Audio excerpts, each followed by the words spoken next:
Yesterday, Vladimir Putin signed a decree in Russia, basically saying that Russia would no longer sell vital raw materials to countries that it considered unfriendly. Okay, and those unfriendly countries, of course, include most of the nations of the West. Now, this is a complete disaster for the European Union and for Germany in particular, but also the other nations of Europe.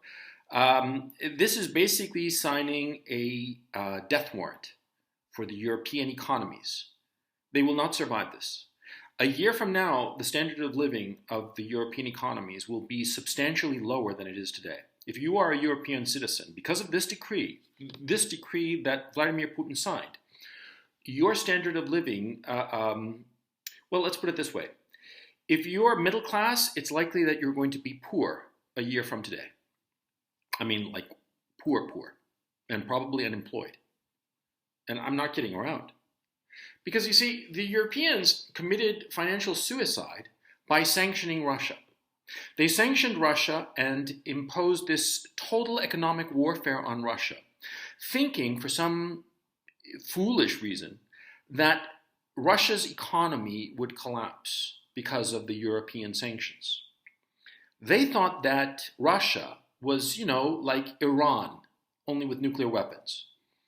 But you see, Iran is a great nation, but it is not such a big nation that it is really autonomous, autarkic, in the sense of being able to supply itself with all of its needs.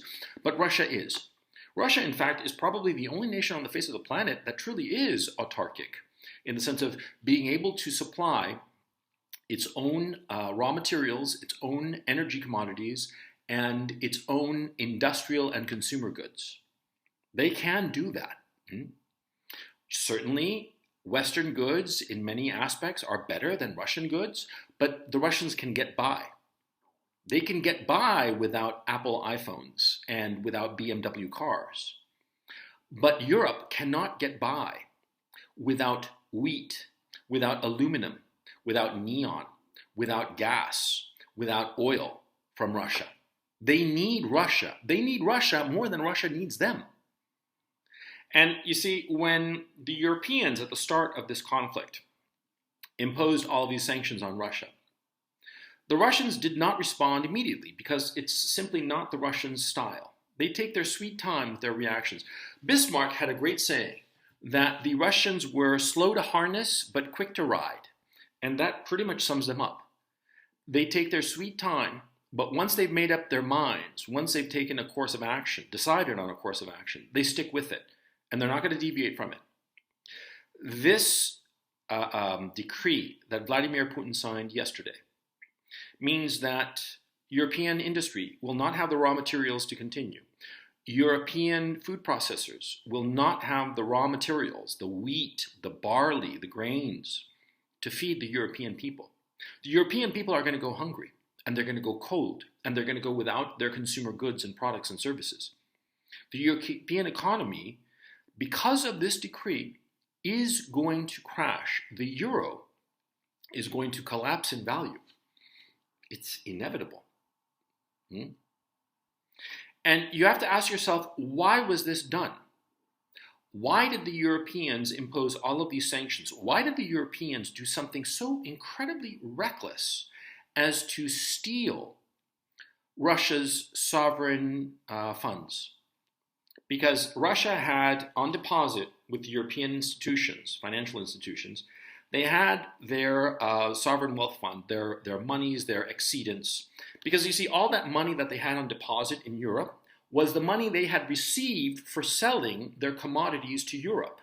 That's where the money comes from, okay? And so what the Europeans did by, quote unquote, confiscating these monies, they basically stole Russian money. They basically took Russian commodities and refused to pay for them.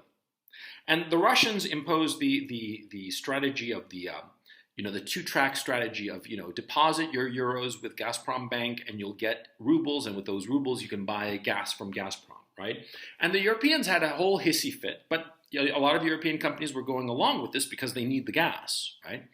But now with this decree, this is the real decision that the Russians have made. The two-track policy of doing, deposit euros and get rubles and use the euros to buy, the rubles rather, to buy commodities from Russian companies, which was going to be expanded. Clearly, it's going to be expanded to not just from Gazprom Bank, it's going to be to Rosneft, which is the oil company, and it's also going to be applied to agricultural commodities, metals, gases, and all the rest of it.